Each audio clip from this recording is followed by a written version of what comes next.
प्रस्तुत वीडियो में subject code EL 205 digital electronics के प्रैक्टिकल संख्या 15 का वर्णन किया जा रहा है। ऑब्जेक्ट है study of ring counter using flip flops. अर्थात इस प्रैक्टिकल में हम रिंग काउंटर की स्टडी करेंगे जिसको फ्लिप फ्लॉप को प्रयुक्त करके बनाया जाएगा। यहाँ पर हम 4 बिट रिंग काउंटर की स्टडी करेंगे और उसकी ट्रूथ टेबल्स का वेरीफाई करें। इसके लिए जो आवश्यक कंपोनेंट्स होंगे वो IC 7476 जिसमें dual JK flip flop IC होती है उसको प्रयोग किया जाएगा और से IC 7404 नॉट गेट IC काम में ली जाएगी। ऑपरेटर्स जो रिक्वायर्ड होंगे वो डिजिटल ट्रेनर किट, वायर्स और प्रॉप्स इसमें काम में ले सकते हैं। इस प्रैक्टिकल के अंतर्गत जो सैद्धांतिक वर्णन है वो इस प्रकार से है। स्टेप 3 थ्योरी के अंतर्गत दर्शाया गया है। The ring counter is a typical application of shift register. अर्थात जो रिंग काउंटर होता है वो एक शिफ्ट रजिस्टर का ही एक विशिष्ट एप्लीकेशन होता है। The connections reveal that they are similar to the connections for shift right operation except for one change। इसमें जो विभिन्न जो JK फ्लिप फ्लॉप प्रयोग किए जाएंगे उनका जो कनेक्शंस जो किए जाएंगे उनसे हम देखेंगे कि उनका जो आपस का जो कनेक्शंस है वो शिफ्ट राइट ऑपरेशन जो होता है शिफ्ट रजिस्टर्स में उसके समान है, केवल एक चेंज के अतिरिक्त।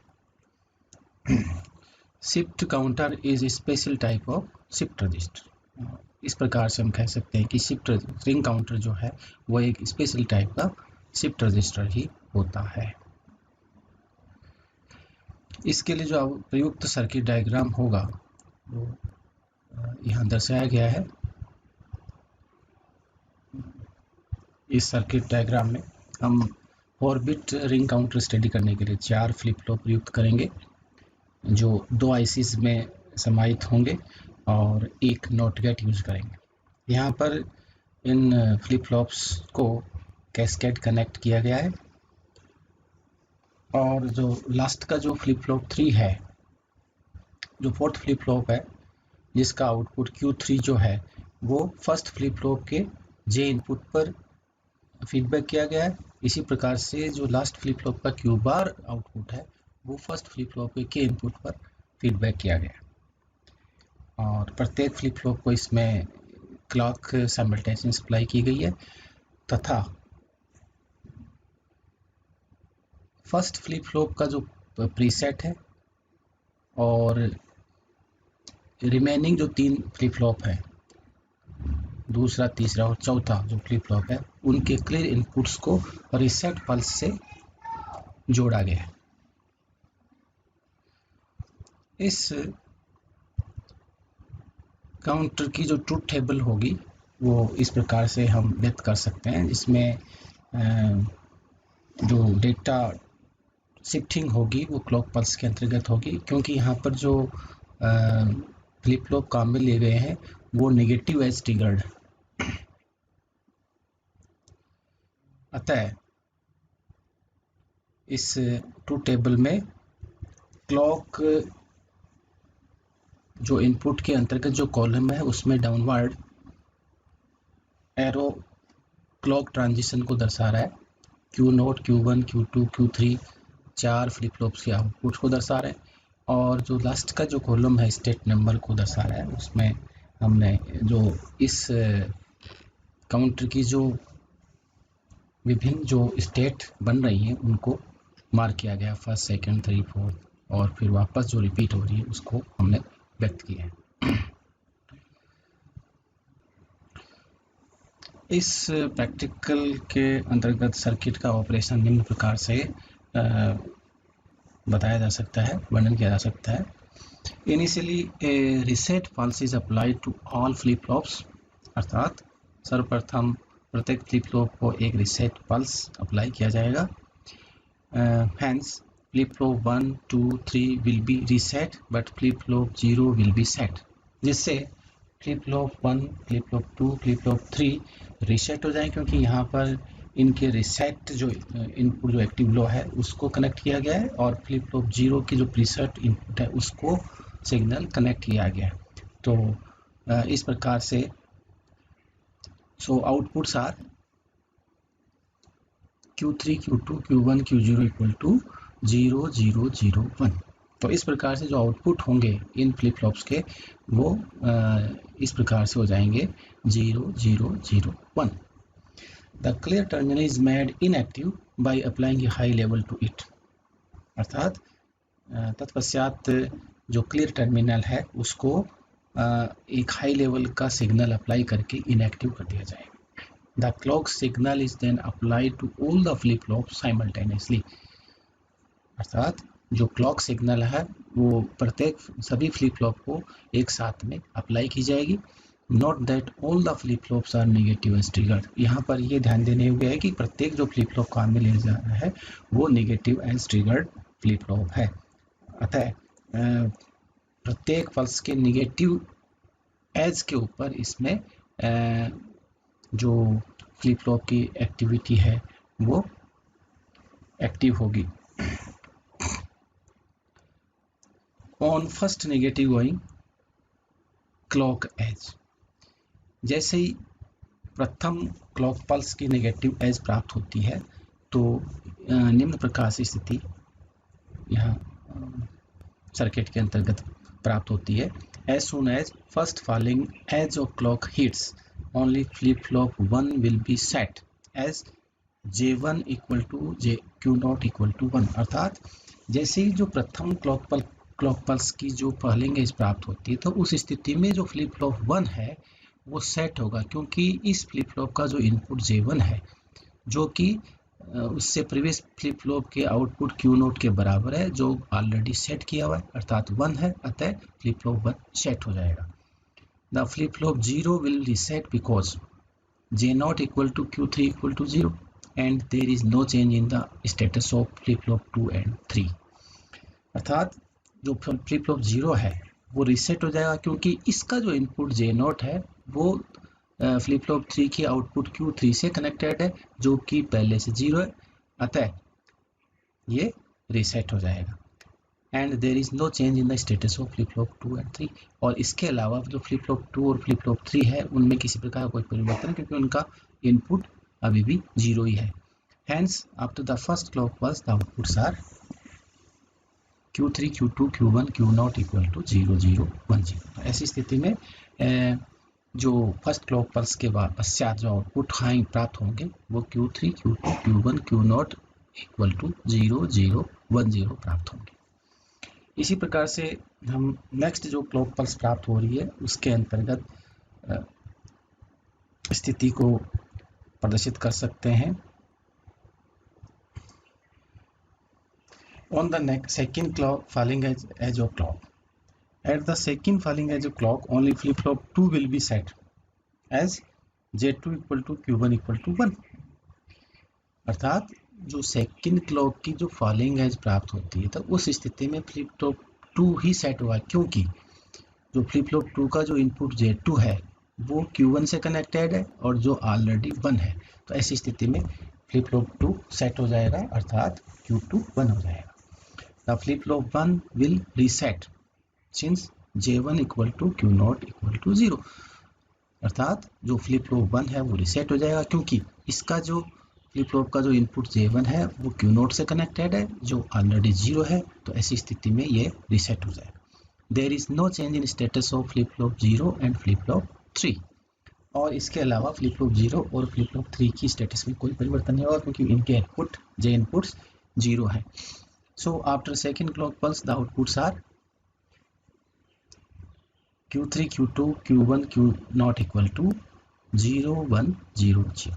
अर्थात सेकेंड क्लॉक पल्स के पश्चात जो आउटपुट प्राप्त होंगे वो 0, 1, 0, 0 प्राप्त हो जाएंगे। Similarly after third clock pulse outputs are 1, 0, 0, 0। अर्थात थर्ड क्लॉक पल्स के पश्चात जो आउटपुट होंगे वो 1, 0, 0, 0 प्राप्त होंगे।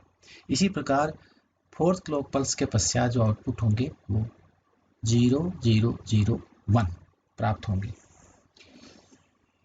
जो कि जो आउटपुट की ये जो स्टेट है वो जो जहाँ से हमने स्टार्ट किया था, इनिशियल जो कंडीशन थी उसके संगत प्राप्त हो गई है। अर्थात इसके पश्चात ये जो रोटेशन था शिफ्टिंग का फ्लिप फ्लॉप्स के विभिन्न फ्लिप फ्लॉप्स के अंतर्गत वो वापस रिपीट हो जाएगा। तो इस प्रकार से हम देख रहे हैं कि इस शिफ्ट रजिस्टर या इस रिंग काउंटर में 4 स्टेट बन रही हैं, स्टार्टिंग 0001, नेक्स्ट 0010, नेक्स्ट 0100 और then again last 1000 and then after the initial state इसमें वापस प्राप्त हो जाती है 0001 के रूप में।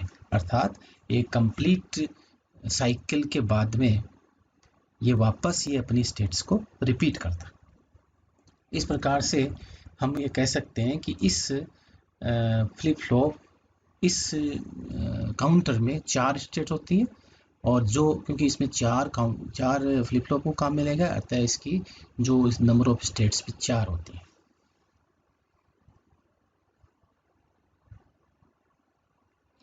नेक्स्ट, इस फ्लिप फ्लॉप का जो ट्रूथ टेबल का वेरिफिकेशन है उस हेतु हम निम्न प्रोसीजर के अंतर्गत कार्य करेंगे। तो इसके ट्रूथ टेबल या इसकी जो एक्टिविटीज़ है इसको हम भलीभांति वेरीफाई कर सकते हैं, नोट कर सकते हैं। जो इस स्टेप 4 के अंतर्गत दर्शाया गया, arrange the circuit as shown in the logic diagram. जो लॉजिक डायग्राम पहले डिस्कस कर चुके हैं उसके अंतर्गत हम सर्किट अरेंजमेंट करेंगे ट्रेनर बोर्ड के ऊपर, विभिन्न आईसीज को उनके कॉरस्पॉन्डिंग बेसिस में फिट इंसर्ट करके उनको आपस में इंटरकनेक्ट करके सर्किट डायग्राम के अंतर्गत और हम ये सर्किट बनाएंगे। Second step, set the first flip flop to logic 1, second, third and fourth to logic 0 to set the data as 1000 and then leave the present and clear open. अर्थात इस step के अंतर्गत हम प्रत्येक जो फर्स्ट फ्लिप फ्लॉप है उसको logic 1 पे सेट करेंगे और सेकंड, थर्ड और फोर्थ जो फ्लिप फ्लॉप है उनको लॉजिक 0 पर क्लियर इनपुट को सुटेबल इनपुट दे करके क्लियर कर देंगे। तो ऐसी स्थिति में जो इनिशियल स्टेट है इस फ्लिप फ्लॉप या शिफ्ट रजिस्टर की वो हम काम में लेंगे 1000। Apply the clock pulse and observe the outputs. तत्पश्चात प्रत्येक फ्लिप फ्लॉप को क्लॉक पल्स अप्लाई करेंगे और प्रत्येक क्लॉक पल्स के करस्पॉन्डिंग जो आउटपुट प्राप्त हो रहे हैं उनको ऑब्जर्व करेंगे और ऑब्जर्वेशन टेबल में राइट करेंगे, लिखेंगे। Compare the observed outputs with the truth table. इस प्रकार से जो आउटपुट जो प्राप्त हो रहे हैं जिनको हमने ऑब्जर्वेशन टेबल में लिखा है उनको इस शिफ्ट रजिस्टर की जो ट्रूथ टेबल पहले जो हमने वर्णन किया है उसके साथ में कंपेयर करेंगे